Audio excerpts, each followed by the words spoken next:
Caroline Senneville est la présidente de la CSN. Le traitement choc, Mme Senneville, vous aimez ça? Ben, écoutez, moi, quand j'ai entendu ça, l'efficacité gouvernementale, je me suis dit, coudonc, est-ce que c'est un aveu que jusqu'à maintenant, ils étaient inefficaces? Il me semble que quand tu te présentes aux élections pour gouverner l'avenir d'une province, tu souhaites être efficace. Et de toute évidence, le mécontentement, la grogne contre la CAQ, c'est parce qu'ils ne le sont pas efficaces. Nos services publics répondent pas à la commande. L'état de nos routes est désastreux. On n'a pas de place en CPE.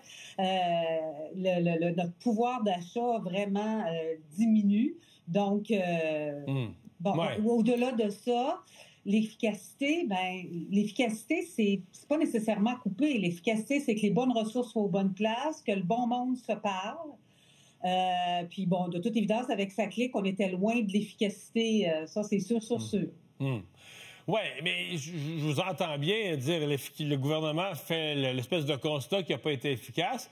Ce que je comprends du côté du gouvernement, c'est qu'on dit le constat, c'est que le modèle étatique québécois est devenu une camisole de force. Le gouvernement est tellement lourd, tellement gros, la haute fonction publique. Les libéraux étaient là avant, le PQ était là avant. Ça allait pas mieux la santé, ça allait pas mieux les services publics. Le gouvernement est toujours plus gros, coûte plus cher aux citoyens qui ont l'impression d'en avoir moins pour leur argent. Alors, c'est un peu comme si un gouvernement en fin de mandat nous dit « Regarde, j'ai pas fait ce que je voulais, mais c'est pas de ma faute. » Le mot qu'ils ont employé, c'est le modèle qui est une camisole de force, là. Mais il savait pas ça il y a 7 ans. Il aurait pas pu y travailler avant 7 ans. Ça, c'est une question quand même que je me pose. Après ça, on vit dans une société complexe. Puis malheureusement, il y a des gens qui pensent que des réponses simples, voire simplistes, ça va tout régler. Je vous donne un exemple. Là. Il y a beaucoup plus de personnes dans les rues et d'itinérance maintenant que quand il y avait un taux de chômage de 12%. Pourquoi? T'sais? Alors, il y a beaucoup de complexité. Et ce qu'on a vu aussi avec sa clique, c'est qu'il y a des limites aussi à la sous-traitance. Il y a des limites de se livrer pieds et poings liés à des gens qui sont pas à l'intérieur du gouvernement et dont l'objectif premier, c'est faire de l'argent, puis qu'à l'intérieur du gouvernement, tu n'as même pas assez de ressources pour les challenger, pour leur dire, écoutez, ça marche pas. Alors, c'est pour ça que je vous dis qu'être efficace, c'est d'avoir les bonnes personnes aux bonnes places. Puis il faut que ça soit dans une vision. Moi, c'est une des choses qui me déçoit, je dirais, du gouvernement de la CAQ. Puis j'ai rencontré le premier ministre à plusieurs reprises. On a rencontré plusieurs de ses ministères, de ses ministres dans le passé. C'est quoi votre vision? C'est vers où vous vous en allez? Vers où on met nos énergies? Dans quel but on fait tout ça? Notamment en termes d'économie. Et ça, cette drive-là, moi, je l'ai pas senti. Puis j'ai senti dans le discours de Monsieur Legault hier qu'il apportait des recettes du passé à notre avenir. Là. Le mouvement syndical a été, corrigez-moi, là, mais directement visé. L'absence de souplesse, le fait que si on veut réformer quelque chose à l'intérieur de l'État, on a tout de suite les syndicats du secteur public qui sont très rébarbatifs, qui ont acquis une série de... Enfin, M. Legault les verrait comme une série de privilèges ou de chasse gardée, puis quiconque veut toucher à ça. Est-ce que vous êtes des empêcheurs de changement? Parce que fait des années qu'on entend ça quand même au Québec, là. On est tellement privilégiés qu'il manque des milliers de profs à chaque année scolaire, puis il manque des techniciens en services spécialisés, puis il manque des préposés aux bénéficiaires. On est vraiment là, on est tellement privilégiés, les amis. Venez, engagez-vous parce qu'il nous manque de bras. Donc, première remarque. Deuxième remarque, oui, il a notamment nommé les syndicats. Moi, je ne l'ai pas pris vraiment juste par rapport aux syndicats du secteur public, je vous dirais, parce qu'à la CSN, on représente du monde dans le secteur privé aussi, puis et là, je vais être en désaccord avec le ministre et le premier ministre, c'est qu'il a dit il faut moderniser les syndicats. Moi, je pense que ce qu'il faut moderniser au Québec, ce sont nos relations de travail.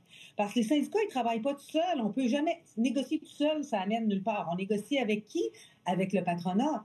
Et on négocie dans quel environnement? L'environnement légal, dans les lois votées par le gouvernement.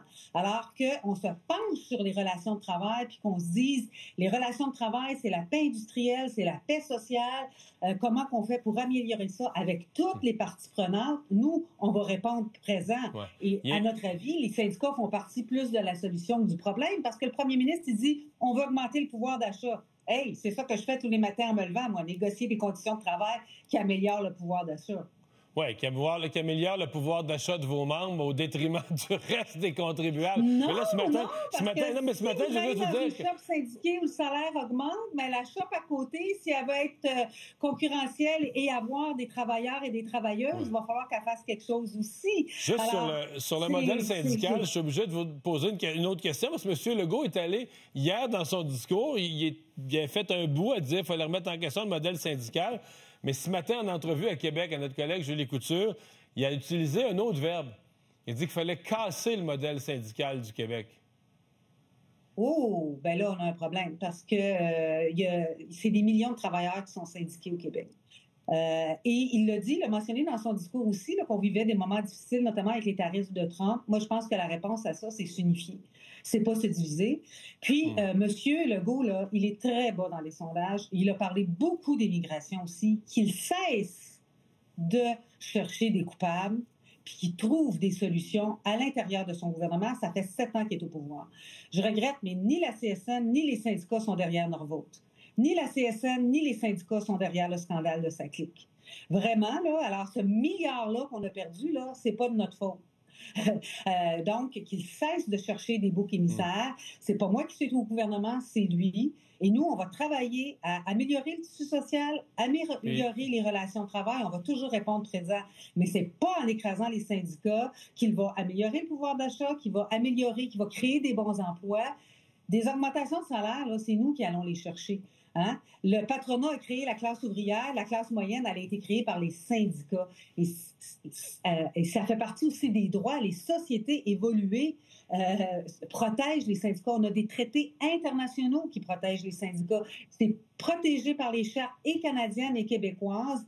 Alors, qui se concentre sur sa job? Moi, je vais me concentrer sur la mienne.